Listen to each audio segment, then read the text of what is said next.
আমরা জানি প্রকৃতির এক নীরব সৈনিক বৃক্ষ মানবজাতির জন্য এক অপরিহার্য আশীর্বাদ। সম্প্রতি সামাজিক যোগাযোগ মাধ্যমে ভাইরাল হওয়া একটি ভিডিওতে এই চিরন্তন সত্যটি যেন নতুন করে প্রমাণিত হলো, যেখানে দেখা যায় নিয়ন্ত্রণ হারানো একটি দ্রুতগামী গাড়ি দিক বেদিক ছুটতে ছুটতে অবশেষে একটি গাছের সাথে ধাক্কা খেয়ে থেমে যায়। গাছটির ব্যাপক ক্ষতি হলেও রক্ষা পায় গাড়ি এবং চালকের জীবন।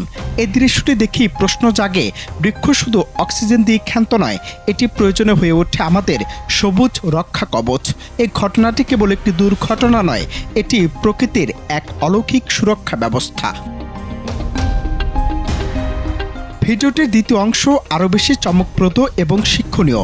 দুর্ঘটনার কিছুক্ষণ পরে বেশ কয়েকজন মানুষ ছুটে আসেন, তবে তাদের উদ্দেশ্য গাছটিকে কেটে ফেলা নয়, বরং শুরু হলো আহত গাছটির চিকিৎসা।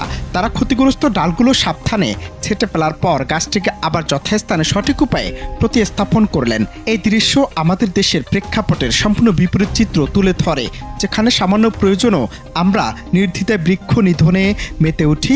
উন্নত দেশগুলো তখন বৃক্ষকে জীবন দিয়ে বাঁচিয়ে রাখে, কারণ তারা জানে একদিন এই বৃক্ষই তাদের রক্ষা করবে।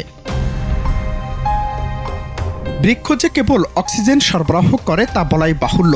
মানব ইতিহাস রক্ষায় বৃক্ষের অবদান অনস্বীকার্য।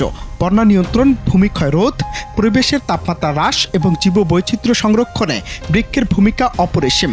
একটি শক্তিশালী গাছ ঝড়ের বিরুদ্ধে প্রাচীর তুলে ধরে যেমন আমাদের বাসস্থানকে রক্ষা করে, তেমনি তার মূল মাটিকে আঁকড়ে ধরে প্রাকৃতিক বিপর্যয় থেকে আমাদের বাঁচায়। ভাইরাল হওয়া ভিডিওর মতো ঘটনাগুলো প্রমাণ করে বৃক্ষ প্রকৃতির ভারসাম্য বজায় রাখার পাশাপাশি প্রয়োজনে ব্যক্তিগত নিরাপত্তা নিশ্চিত করতেও সক্ষম।